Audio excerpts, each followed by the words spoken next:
இன்றைக்கு தான் டெல்லியிலிருந்து ஒரு போராட்ட குரல். ஆனால் தங்கை அனிதாவிலிருந்து எண்ணற்ற சகோதர சகோதரிகள் தமிழ்நாடு இழந்திருக்கு. இந்த உணர்வு எங்களுக்கு இருக்கு. டெல்லியுடைய குரலுக்கும் தமிழ்நாடு குரலுக்கும் ஒரு முழு வித்தியாசம் இருக்கு. நம்மளுடைய தமிழகத்துடைய குரல், எங்கள் முதலமைச்சருடைய குரல், தமிழ்நாட்டு மக்களுடைய குரல், தமிழக இளைஞர்களுடைய குரல். நீட்டை அபாலிஷ் பண்ணணும், நீட்டை நீக்கணும், பேன் செய்யணும். வெறும் அரசியல் காரணங்களுக்காக இல்ல, ஏழை எளிய கிராமப்புறத்தில் இருக்கக்கூடிய மாணவர்கள் நீட் கோச்சிங் கிளாஸ் உடைய காஸ்ட்லி வேல்யூ பாத்தீங்கன்னா யாராலையும் அதுக்கான ஃபீஸை கட்டவே முடியாது. இந்த பாலிசியை ஒட்டுமொத்தமாக ஒன்றிய அரசும் சரி, பிஜேபி ஆளுகின்ற அரசும் சரி, மாணவர்களுடைய விருப்பத்தின் பேரில் எப்படி வேளாண் சட்டத்தை விவசாயிகளுடைய கண்ணீருக்காக நீக்கினார்களோ அதே போல மாணவர்களுடைய உறுதியான குரலுக்காக தமிழக அரசுடைய வேண்டுகோளும் சரி, எங்களுடைய வேண்டுகோளும் சரி, நீட்டை நாம் நீக்கக்கூடிய முக்கியமான இடத்தில் இருக்கின்றோம்.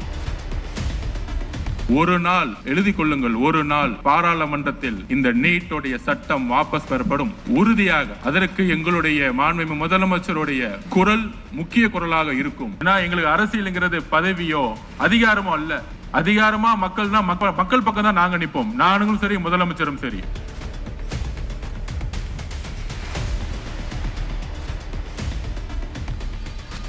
கிரெடிட் கார்டு ஓவர் டியூவா, மல்டிபிள் இஎம்ஐ ஸ்ட்ரெஸ். இனி ஒரே இஎம்ஐல ஈஸியா மேனேஜ் பண்ணலாம். Power of one EMI. உறுதியாக டெல்லியில் இருக்கக்கூடிய மாணவர்கள் நீட்டுக்கு ஒரு ரிஃபார்ம் பண்ணணும். கொஸ்டின் பேப்பர் உடைய லீக்கேஜஸ், எக்ஸாமினேஷன்ஸ் உடைய லீக்கேஜஸ், இதற்கு எதிராக ஒட்டுமொத்தமாக ஒரு ரிஃபார்ம் வேணும்னு குரல் கொடுத்துட்டு, அந்த குரலுக்கு எப்பொழுதும் ஒட்டுமொத்த தமிழகமும் சரி, எங்களுடைய மாண்புமிகு முதலமைச்சரும் சரி துணை நிற்பார்கள், துணை நிற்கின்றோம். அதில் எப்பொழுதும் உறுதியாக இருக்கின்றோம். இன்றைக்கு தான் டெல்லியிலிருந்து ஒரு போராட்ட குரல். ஆனால் தங்கை அனிதாவிலிருந்து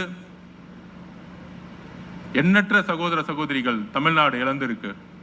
அந்த உணர்வு எங்களுக்கு இருக்கு.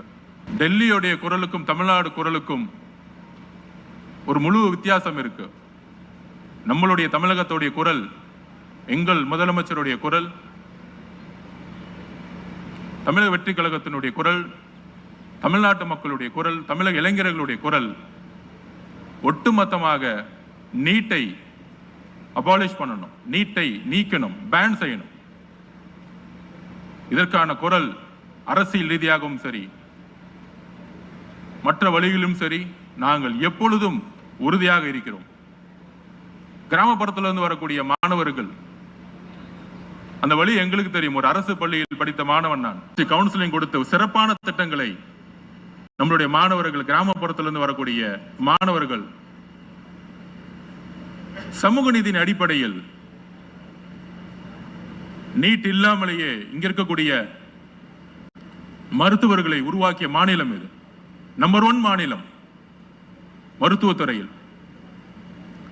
இதை எப்பொழுதும் நாங்கள் உறுதியாக எதிர்க்கிறோம். வெறும் அரசியல் காரணங்களுக்காக அல்ல, ஏழை எளிய கிராமப்புறத்தில் இருக்கக்கூடிய மாணவர்கள் நீட் கோச்சிங் கிளாஸ் உடைய காஸ்ட்லி வேல்யூ பாத்தீங்கன்னா யாராலையும் அதுக்கான ஃபீஸை கட்டவே முடியாது.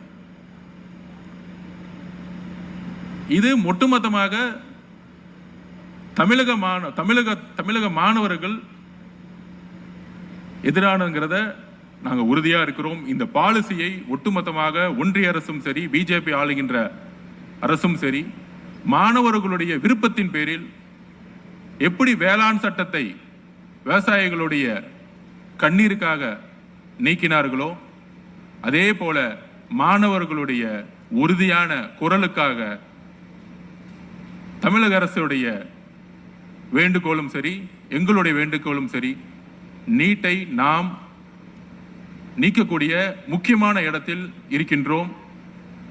ஒரு நாள் எழுதி கொள்ளுங்கள், ஒரு நாள் பாராளுமன்றத்தில் இந்த நீட்டுடைய சட்டம் வாபஸ் பெறப்படும். உறுதியாக அதற்கு எங்களுடைய மாண்புமிகு முதலமைச்சருடைய குரல் முக்கிய குரலாக இருக்கும். எங்களுடைய குரல் முக்கிய குரலாக இருக்கும். தமிழக மாணவர்களுடைய குரல் முக்கிய குரலாக இருக்கும்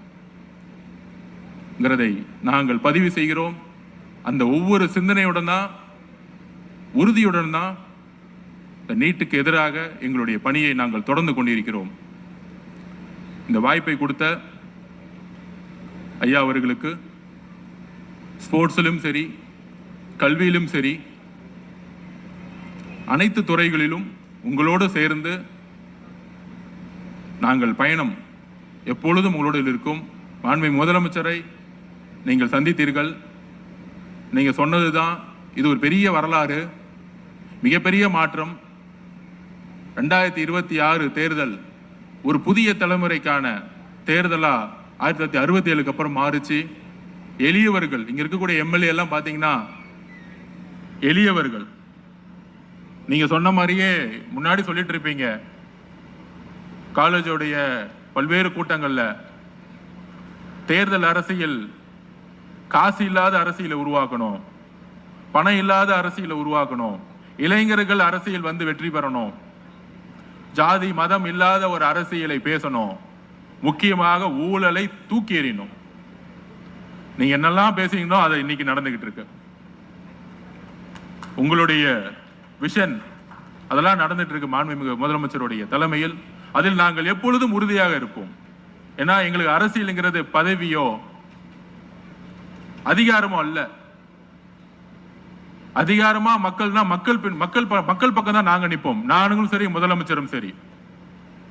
ஏன்னா அந்த அதிகாரத்தை கொடுத்ததே மக்கள் தான். அப்ப அந்த மக்களுக்கு என்ன தேவை,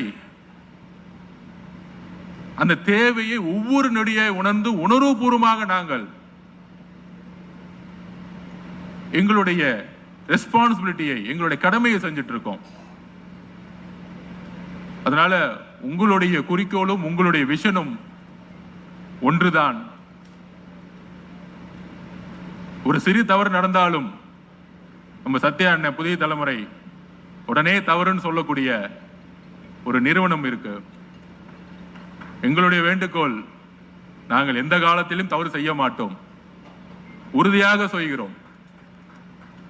உங்க சேனலுக்கு நாங்க வேலை வைக்கவே மாட்டோம். தவறு செய்யவும் தெரியாது, தவறு செய்ய வேண்டிய நோக்கமும் இல்லை. 50 வருஷ ஊழலை எங்களுடைய தலைவர் தூக்கி எறிஞ்சிருக்கார். நேற்று கூட நான் சேம்பர்ல உட்கார்ந்துட்டு இருக்கும்போது என் சேம்பருக்கு வெளியில் ஒரே குரல் சவுண்டா இருந்துச்சு. ஒருத்தர் கதவை திறந்து ஓடி வந்தார். என்ன வேணும்னு கேட்டேன். சார், நான் ஒரு 3 லட்சம் ஸ்கொயர் ஃபீட்டுக்கு அப்ரூவல் கேட்டிருந்தேன் பில்டிங் கட்டுறதுக்கு, ஒரே வாரத்தில் வந்துருச்சு, உங்களை பார்த்து நன்றின்னு சொல்ல வந்தேன், வேற ஒண்ணு இல்லை சார் கிளம்பிட்டார். இனிதான் நீங்க அரசு, இது நீங்க எங்க வேணா விசாரிக்கலாம், எந்த நிருபரை எந்த எந்த எந்த டிபார்ட்மெண்ட்டுக்கு அமைச்சு விசாரிக்கலாம். அப்படி தவறு இருந்தால் டாக்குமெண்டாவே எங்களுக்கு கொடுங்க, உடனடியாக முதலமைச்சர் சரி செஞ்சிருவார். அதுதான் நிர்வாகம், வெளிப்படை தன்மையான நிர்வாகம். 75 வருஷத்து சட்டசபையை தைரியமாக எந்த முதலமைச்சரும் ஒளிபரப்புனது கிடையாது, வரலாறே கிடையாது. அப்ப ஒரு சட்டசபையை முதலமைச்சர் கிட்ட வந்து ஒருத்தர் சொன்னாரு, சட்டசபையை நேரடியா ஒளிபரப்புனா எதிர்கட்சிகள் கடுமையா கேள்வி கேட்பாங்க, அதெல்லாம் வெளியே வந்தா உங்க மேல நெகட்டிவ் வரும் அப்படின்னு சொல்லும் பொழுது அவர் சொன்ன வார்த்தை, நெகட்டிவ் வர அளவுக்கு நம்ம ஏன் அட்மினிஸ்ட்ரேஷன் பண்ணணும், நம்ம நேர்மையான வெளிப்படை தன்மையான ஒரு நிர்வாகத்தை உருவாக்குவோமே, கேள்விகள் கேட்கட்டும், உண்மையா இருந்தா பதில் சொல்லுவோம், அரசியல் காரணங்களா இருந்தா கடந்து போவோம். இதுதான் உண்மையான ஜனநாயகம். இந்த ஜனநாயகத்தை எங்களுடைய ஜனநாயகன் வெற்றி பெற வைத்திருக்கார். இது புகழ்வதற்காக சொல்ல, சாதாரண விஷயம் அல்ல. சாதி அரசியலையும் மத அரசியலையும் பண அரசியலையும் ஒரு சட்டசபையை நேரில் ஒளிபரப்பக்கூடிய ஒரு தைரியமும் இருக்கக்கூடிய ஒரு தலைமை இருக்கே, அந்த தலைமையை நாம் எப்பொழுதும் அவருடைய வெளிப்படை தன்மையுடன் நிர்வாகத்தோட நாங்களும் சரி, இங்க இருக்கக்கூடிய சட்டமன்ற உறுப்பினர்களும் சரி, ஏன் கட்சியும் சரி, எந்த இடத்திலும் நிர்வாகத்தில் தலையிட மாட்டோம், யாரோடைய தொழிலிலும் தலையிட மாட்டோம். அவரவர்கள் தொழில், அவர்களுடைய சுதந்திரம், எந்த விதமான அதிகார மீறலோ எப்பொழுதும் இருக்காது. அதுதான் எங்களுடைய முதலமைச்சருடைய குறிக்கோள். அந்த குறிக்கோளுடன் நாங்கள் எப்பொழுதும் நடப்போம். நன்றி, வணக்கம்.